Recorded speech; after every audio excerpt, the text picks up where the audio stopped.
May mga kwento tayong itinago ng matagal.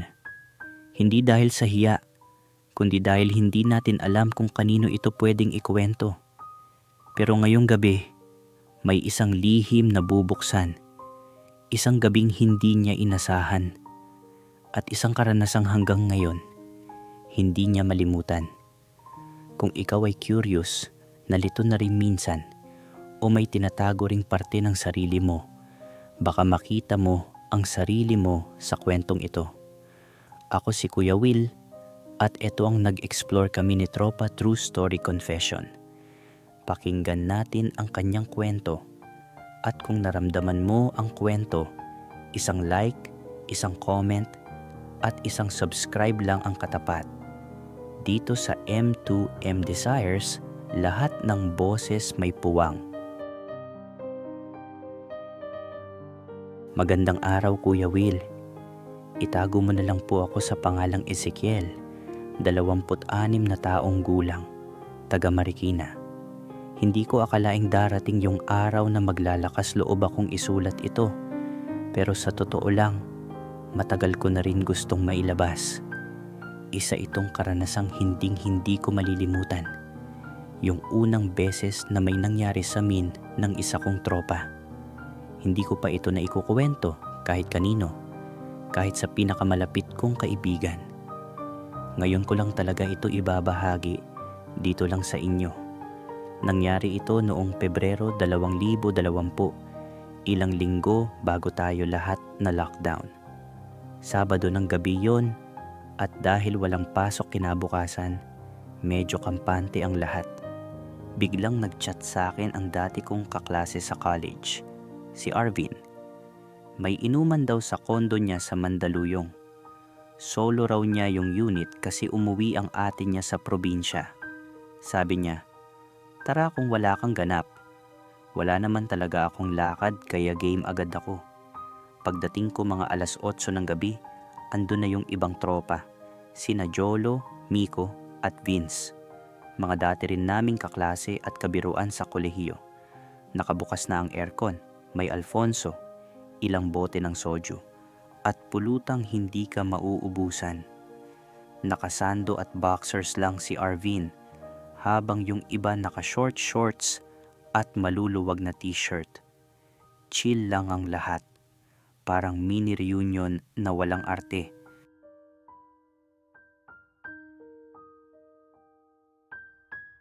Kuya Will, habang umiikot ang bote at baso, nagtatawanan kami. Puro throwback. Mga kalokohan sa college. Mga prof na paborito naming asarin. At mga naudlot na ligawan sa klase. Napunta rin kami sa usapang ex.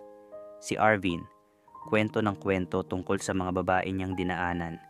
Pero laging nauuwi sa hindi ko rin alam kung bakit wala akong ganang magtagal.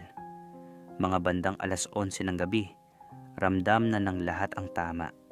Si Vince, tulog na sa sofa, nakatalokbong ng kumot. Si Jolo at Miko, nagsasabay ng paghilik habang nakasiksik sa kabilang side ng sala. Kami na lang ni Arvin ang gising pa. Nakaupo kami sa sahig, nakasandal sa sofa, habang mellow R&B ang tumutugtog sa speaker. Naalala mo nung college, biglang sabi ni Arvin, "Ikaw yung unang nagsabi sa akin na okay lang maging curious, di ba?" Oo, bakit? Sagot ko. Ngumiti siya. Curious pa rin ako minsan eh. Tahimik. Pareho naming naramdaman yung shift ng hangin. Bigla siyang tumabi, sabay akbay. Hindi ko na rin tinutulan. Tumagilid siya, pinatung ang ulo sa balikat ko. Lasing lang ba? Trip lang ba ito?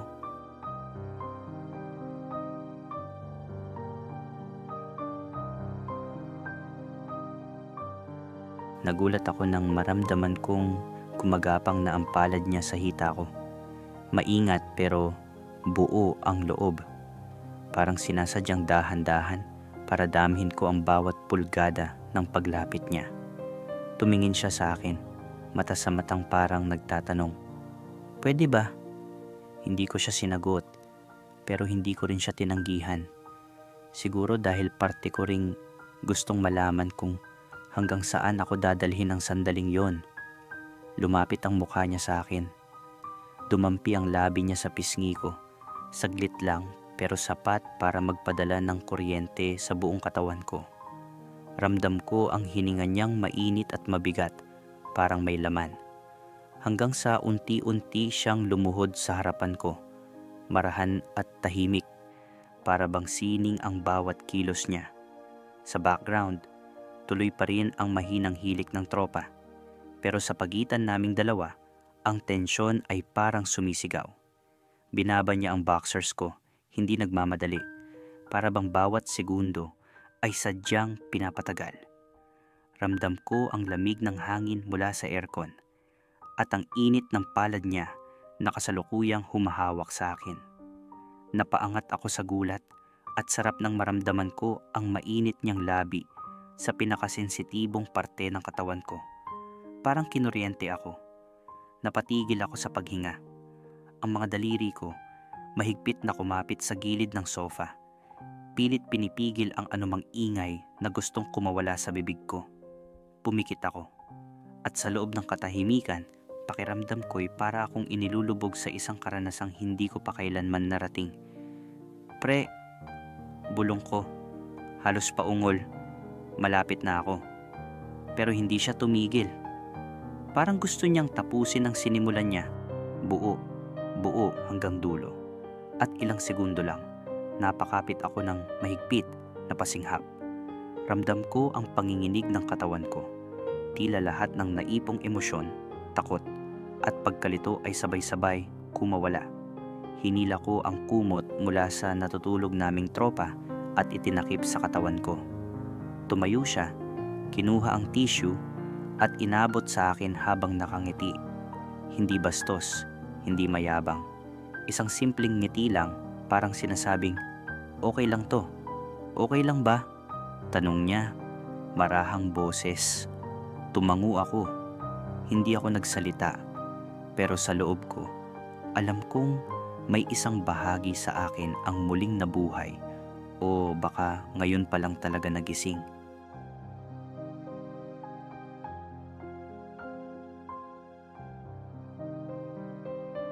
Pagkatapos nun, tumabi siya sa akin at sabay kaming nakatulog sa sahig gamit yung isang kumot na ipinantakip ko kanina.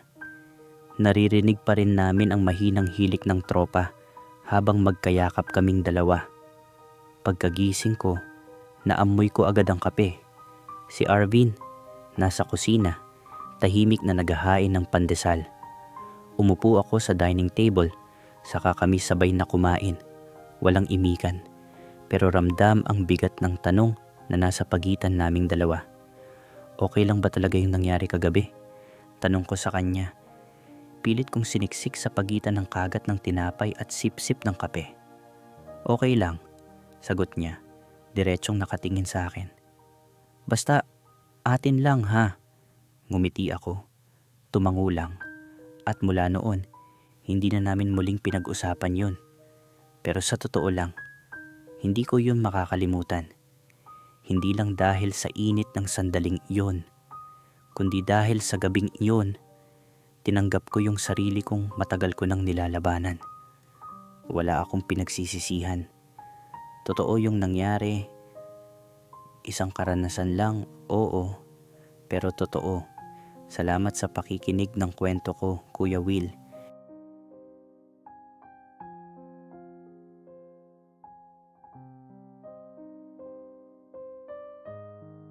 May mga karanasan talagang hindi mo inaasahan, pero hindi mo rin makakalimutan. Minsan, hindi mo alam kung tama ba o mali, kung may ibig sabihin ba o wala lang. Pero sa huli, kung totoo ang naramdaman mo, even just for that moment, siguro sapat na yun. Para kay Ezekiel, hindi ito tungkol sa relasyon. Hindi rin ito tungkol sa label. Isa lang itong sandali ng katapatan, ng pagkilalang hindi niya akalaing kakayanin niyang aminin. Kaya kung ikaw man ay dumaan na sa ganitong experience, yung nagtanong ka, nalito ka, o nag-explore ka, kasama ang taong hindi mo inaasahang hahawak sa'yo sa ganung paraan, huwag mong ikahiya.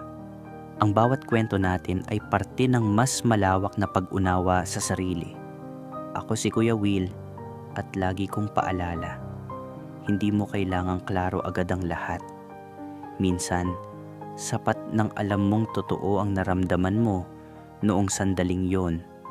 Hanggang sa susunod na kwento, ingat ka palagi